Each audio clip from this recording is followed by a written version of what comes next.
hello akkam jirtu naga faraari waaqayyo isiniif haa baay'atu ani nagaa kooti akkam jirtu hordoftoonni gidduutu bani nagaa kooti nagaan isiniif haa baay'atu bakka jirtan hundumatti jaalalliif kabajni ani isiniif qabu dachaadha isiniin jechuu barbaada video qabadde dhufe videoon koo osoo odeessuun jalqabin na kulfisiisa dhugaa dubbachuudhaaf jechuudha araba kootu nagarrame warra araba kanatu nagarrame maal isiniin jechuu barbaade jalqaba gaafa biyya kana dhufu gaafa saawwi dhufu mana nani dhufee galee mana ilmaan galee mana haadha Itoophiyaawii sararatanyaatu jira jechuudha na sarartanyaan kuni gobaziidha hin hojjetti hin jaallatuni baay'ee dhugaa dubbachuudhaaf akkanan argetti kaza wala anumtille yaa gaafa dhufee jedhu xiqqoo yaa wono jennatu hojii akka harreetu jenna beekamaadha anumtille fudhatama argadhe natti fakkaata kaza warri kaana warri obbolaa namicha warri maal fani baqa isin oromoodhaa dhugaa waaqayyo isin oromoodhaa maal jedhamtu mina mana jedhanii gaafatanii na gaafatanana lakka ishee dura gaafatanii ture ishee dura gaafatanii anaan lakka tinne jedhanii jechuudha jalqaba sunaa hin dhufini achumaan anaan ati Itoophiyaa keessa biyya keessa dheessa jimmaadha oromoodha shawaadha jedhanii nama gaafatu dhugaa waaqayyo araboonni biyya kana jiran jechuudha kaza mucoo sana biratti na gaafatanii ture ati afaan maali dubbatta jenna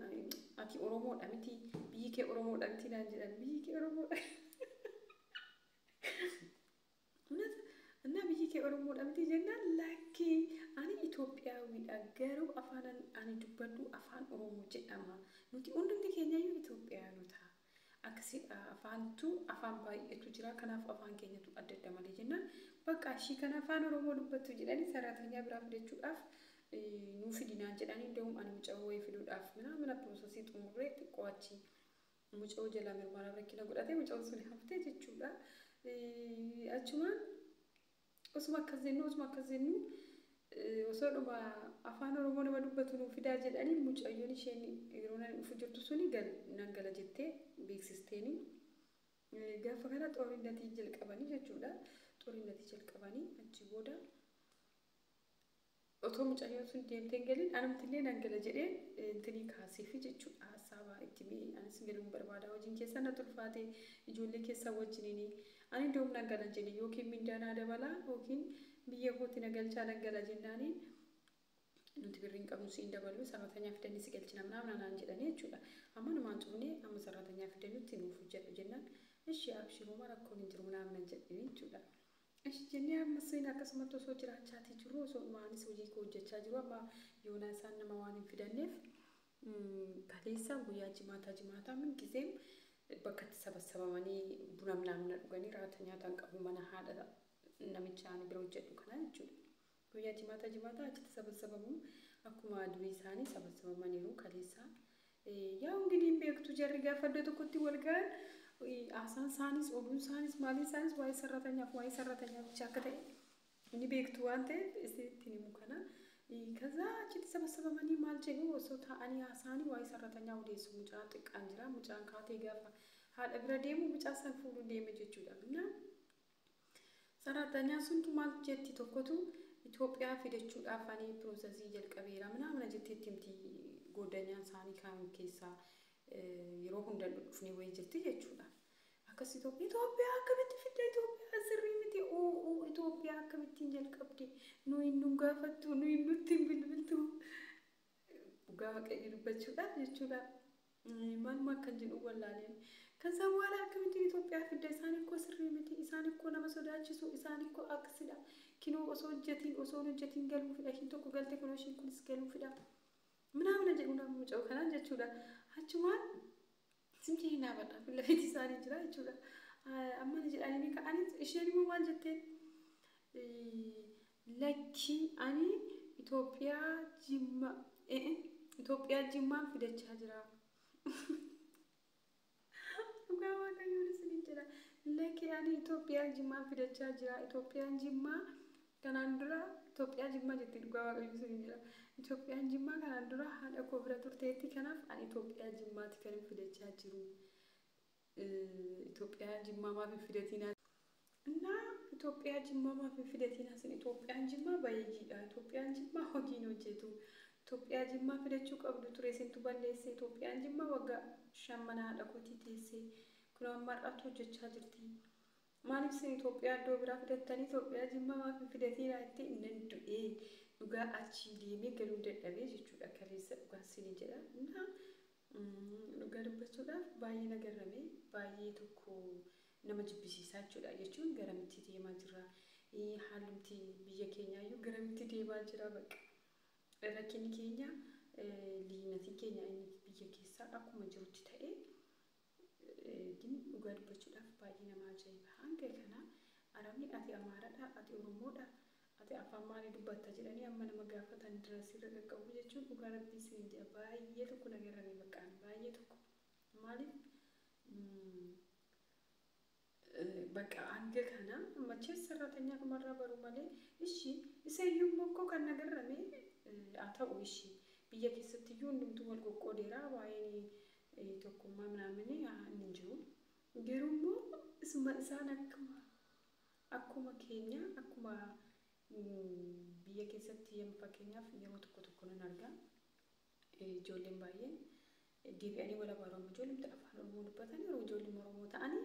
deebi'anii yeroo isaanii ganda wal abaaran nan kolfanan argaa jechuudha. Ammas immoo ammas Araboonni maal fidanii Jimmaadhaa, Shawaadhaa, Kaabaadhaa, Kibbaadhaa, Wallaggaadhaa, Lixaadhaadhaanii sarratanya gaafatanii sarratanya fiduu jalqabanii jechuudha. Dhugaa Waaqayyoo isin jedha. Warri biyya keessaallee kililiidhaan wal qoodee isaan Araboonni immoo Oromiyaadhuma keessaa qoqqoodaniit Shawaatu gaariidha, Jimmatu gadheedha, Jimmatu gaariidha, Arsiitu bayeessaa miraamina jedhu waan sin garramu jechuudha Araboonni. Tani ijoolleen Saawudii hojjettan ani beeku ani mana mukkeen kana bichaadha ta'ee bakkuma hundatti akkasittiin gaafatu ta'ee dhugaa dubbachuudhaaf ani beeku. Baay'ee tokko na ajaa'ibee baay'ee tokko osoo hanga kana intineedhee liinatii keenya Waaqayyo nuuf haa dhibbisee tokkummaan keenya bareeda keenya dhugaa Waaqayyoon jedhan mukaan Oromoo mitiitii sabuma kan faanayyuu Itoophiyaadhaan jechuun ani beeku ani yeroo amma ma'anaan itti gammadeenidha. Itoophiyaawii ta'uu koo kan hin dubbatu dhugaa Waaqayyo isin jedha.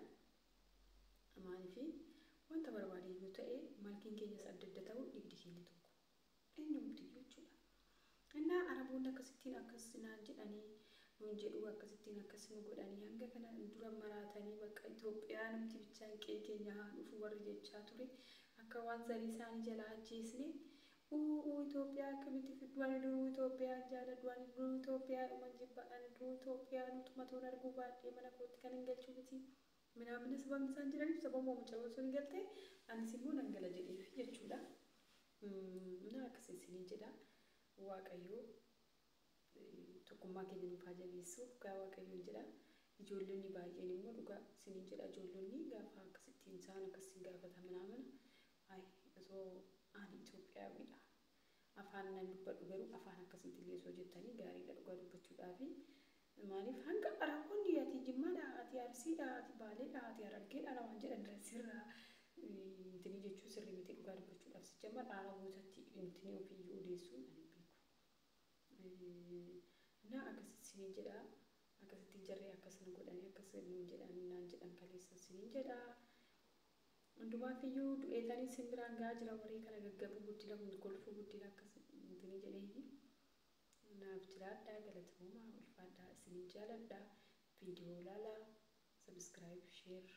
yaa deeggarsi keessan akkuma itti fufetti haa ta'u isiniin jedhaa naaf jiraadhaa galatooma ulfaadhaa yeroo gaarii naaf qabaadhaa yaa gargaarsi keessan akkuma itti fufetti haa ta'u isiniin jedhaa hordofaa sabskiraayib laayik gochuu akka hin irraanfanne. Sinitti tolu baatus laayik gochuu akka hin irraanfanne sababni isaa wal bira yoo dhaabanne nama kaaniyyuu fayyana of miti jechuudha. Wal bira dhaabbachuun miidhaan qabu faayidaa malee dhugaan siniin jedha. Wal bira dhaabbachuun wal bira dhaabbannee walaa jajjabeessinu siniin jedha galatoomaa ulfaadhaa laayik gochuu akka hin daganne deebi'ee isinitti himaa naaf jiraadhaa.